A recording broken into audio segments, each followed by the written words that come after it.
이제 아까 쭉 지금까지 해온 거는 이제 그 남한과 북한 관계의 식량의 공급량과 소비량을 뺐을 때 부족량이 얼마 되느냐. 그럼 부족량을 우리가 어느 정도 확보를 해야 돼. 확보를 하려면 어떻게 해야 되느냐. 여기까지 이제 얘기돼요. 그러면 우리가 확보했을 때 그럼 이 식량을 비상시에 우리는 국내 비축을 하든지 무슨 비축을 해야 되겠냐. 그럼 비축기지를 설치해야 된다. 그죠. 그럼 비축기를 설치하면 어디에 하느냐. 그까지 우리가 연구 대상이에요. 그래서 여기 보면은 비상시 왼쪽에 보면은 북한의 농축수산물의 안정적 공급 위한 비축기지 설치 필요가 필요한데 식량 부족에 따른 북주민의 소요 혼란을 이제 최소화하기 위해서 이제 비축을 해야 된다. 왜냐하면 만약에 북한이 붕괴됐을 때 북한에는 뭐 집단 농장으로 하고 있지만 또 식량 창고도 많아요. 주로 군인들이 관리하고 있는데 비상시에는 그 식량이 남아 돌겠어요. 거의 없다고 우리가 보는 거예요. 우리가 이론상으로는 아까 뭐 140만 톤 부족하다 이렇게 보지만은 비상시에는 완전히 달라진다 그렇게 보는 거예요. 그런 전략으로 나가야 되지 않겠느냐 이래 보는 거예요. 그 여기 보면 오른서 보면은 문제는 비상시 북한 내 비축기지 설치는 비현실적이다. 그 대안으로 북한과 인접한 휴전선 인근 남한 지역을 전초기지로 활용하는 것이 타당할 것이다. 이거는 이제 여러 사람들 의견을 들어보니까 북한에 혼란이 일어나면 수송이 제대로 되느냐 완전 엉망진창이 된다 그지. 소요 사태 일어나고 식량이 몇 점에서 사재기가 일어나고 하니까. 그래서 우리가 생각한 거는 그러면 뭐 요새 우리 남한도 보면 뭐 일일 생활권이잖아요. 그런데 여기 보면은 휴전선 인근으로 식량 비축기지를 설치하는 게 좋지 않겠냐. 그래서 휴전선 인근에 서해 지역은 파주 지역, 중부 지역은 철원 지역, 동해 지역은 고성 지역 그 세 군데에 인접한 데서 비축기지를 일단 설치하는 게 바람직하지 않겠느냐. 그럼 비축기지 설치하면 비용은 얼마나 되겠느냐. 그거는 농협에서 비축기지 설치하는데 평당 500만 원 들어가더라고요. 그건 이제 계산해서 식량이 1000만 톤이면 1000만 톤을 비축하려면은 그러면 한 비축기지에 몇 평이 필요하냐. 과거는 100평, 150평인데 지금 추세는 300평 정도를 비축기지 해야 되는데 왜 전선에 들어가고 뭐 하려면 그 300에 들어가는데 거기에 비축기지 설치하는데 비용이 얼마나 들고 그 냉난방 시설도 해야 되고 그렇게 해서 또 이 휴전 근교에는 땅값이 사니까 비축기지 설치하는데 그렇게 비용이 많이 들지 않는 걸로 그렇게 보고 다음에 이제 이렇게 본 거는 저 북한의 교통체계를 이제 한번 본 거예요. 왜? 여기 보면 좀 철도 이게 돼 있거든. 철도 거의 대부분 그 수송 체계가 북한은 철도가 여객 수송의 60%, 화물 수송의 90% 담당하는 거예요. 그래서 그 두 번째 신속한 지원은 불안전한 철도보다는 대형 트럭 운반이 가능하지 않겠느냐. 왜냐하면 저 함흥도 가보고 여기 구성도 가보고 여러 군데 가봤는데 거의 도로는 엉망진창이에요. 도로 제대로 됐다는 거는 사실은 여기 저 평양에서 그 김일성 기념관 묘양산까지는 그 잘 돼 있어. 근데 여기까지는 엉망이야. 완전 내가 봤을 때는 옛날 해방 당시 우리나라 도로 비슷해요. 여기 가보면. 근데 수송을 하려고 하면 돈이 많이 든대요. 그래서 주로 우리는 이거 비상시에는 수송하기가 어렵잖아요. 공간하면 일일 생활권 해가지고 도로가 이 중북은 도로가 개판이야. 북한이. 그래도 아까 얘기한 대로 파주라든가 고성이나 철원에서 우리나라 대형 트럭이 이제 들어가게 되면은 저까지는 하루에 들어가지 않겠느냐 지금 그래 보는 거예요. 그렇게 또 이웃 탈북민들도 그렇게 얘기해요. 뭐 우리가 뭐 기차에 실었다 하려고 하면 우리는 대형 트럭을 운반하면 일일 생활권이니까 가능하지 않겠느냐 지금 그렇게 수송하는 전략을 세워야 되지 않겠냐. 그래서 여기 보면은 뭐 교통은 요충지 뭐 이런 거 따져가지고 이제 한 거예요. 다음에 그 다음에 이제 인구도 보면은 사실은 남한도 수도권 위주로 그 40, 50% 집중돼 있잖아요. 북한도 마찬가지야.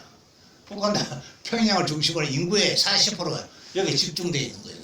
그럼 인구가 어느 정도 집중되어 있냐 따라 가지고 우리가 식량 저장 창고를 어디에 설치하느냐 그런 문제가 대두되기 때문에, 그래서 비축기지는 인구가 집중화되어 있는 평양특별시를 중심으로 중대도시 중심으로 장기적으로 봤을 때 그렇게 해야 되지 않겠느냐, 장기적으로 보는 거예요. 이거는.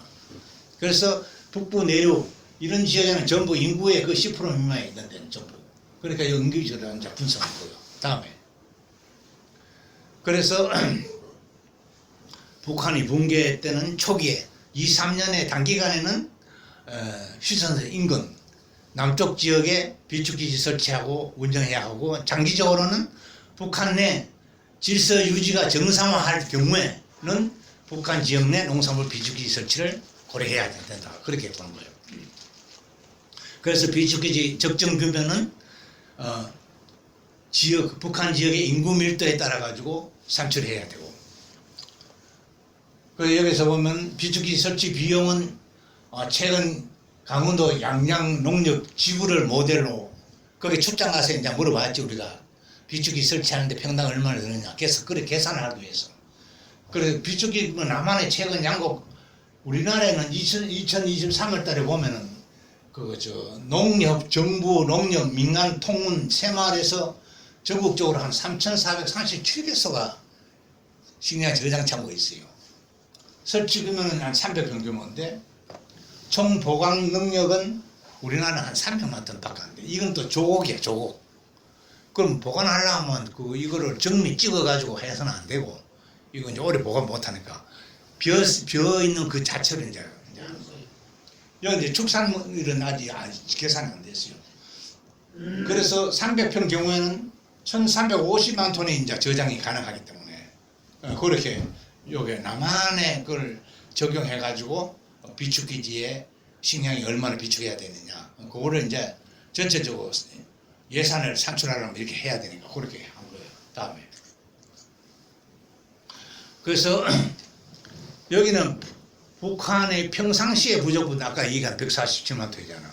그 저 밑에 보면은 이를 각 도별 인구에 적용하고 시도별로 인구가 다르니까 147만 톤 비축할 경우 평당 300평당 1,350만 저장한다고 가진 경우에 비축기지는 한 1,089개가 필요하지 않겠냐. 그럼 건설 비용은 적어도 1조 6천억 정도는 소요될 것이다. 이제 그렇게 보는 거예요.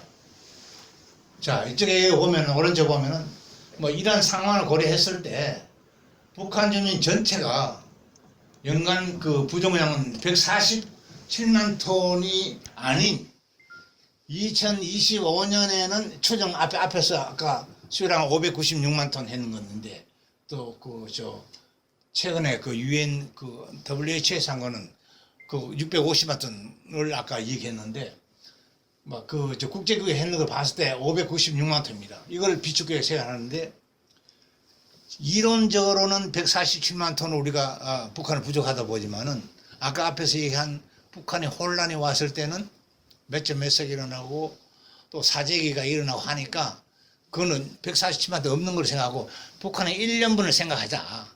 1년분은 적어도 우리가 확보해 줘야 된다. 이렇게 봤을 때 596만 톤은 비상계획을 세우는데 596만 톤 우리가 해야 안 되겠느냐. 저는 사실은 농촌경제연구원 있을 때 북한 연구할 때 사실은 북한의 수요량을 650만 톤을 봤어요. 왜냐하면 우리나라 1960년도에 1인당 소비량을 북한 인구에 적용해 보니까 적어도 650만 톤 정도 해야 충족되겠더라. 그리고 북한의 신문에 쭉 보면은 1인당 배급량이 하루에 700g을 또 계산해 보면은 365를 계산해 보면 적어도 650만 톤쯤 돼요.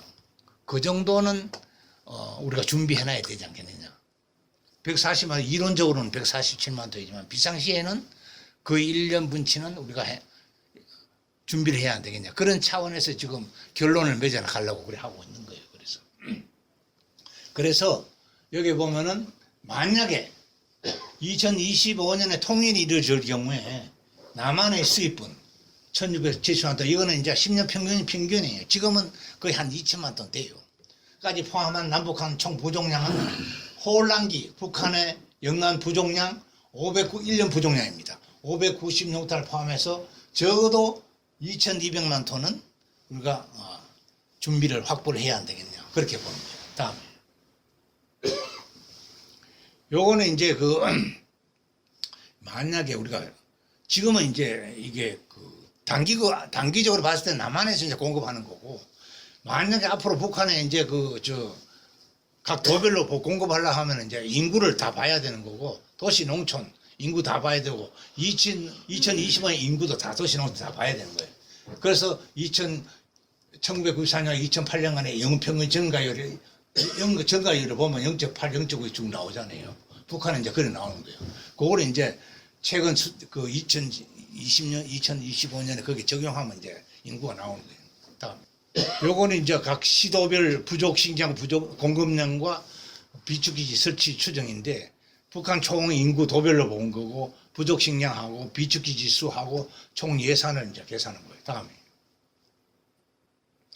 요약 이제 결론은 그래요. 북한 농업은 1955년 이후에 30년 가까이 저생산에 머물고 있고, 식량 부족 문제 여전히 해결을 못하고, 식량 생산량 수요 대비 120만 톤이 부족한 480만 톤은 이건 잘못된 거예요. 그러니까 아까 얘기한 대로 현재 이론적으로 봤을 때 140에서 147만 톤 부족한데, 이게 북한 비상시에는 거의 1년분 우리가 준비해야 된다.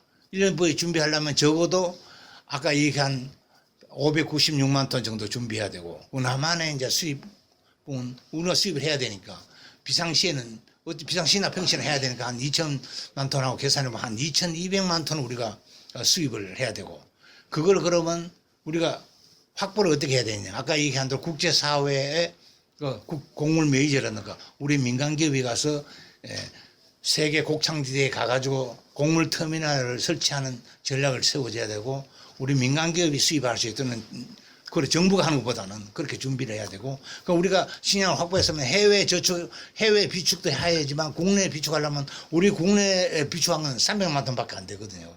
그래서 북한 비상시에 대비해서 남한의 휴전선 인근에 파주, 철원, 고성 지역에 비축기지를 설치해가지고 수송은 우리의 대규모 트럭을 통해가지고 공급해주자. 이런 전략이고, 그 다음에 북한 각 지역의 비축기지는 단기 전략에서는 안 들어가 있는 거. 이거는 이제 앞으로 중장기 연구했을 때 이제 각 도별로 어느 정도 들어가야 되느냐. 이제 이런 문제는 차후 이제 연구 과제로 그렇게 보고 오늘 보고를 마치도록 하겠습니다.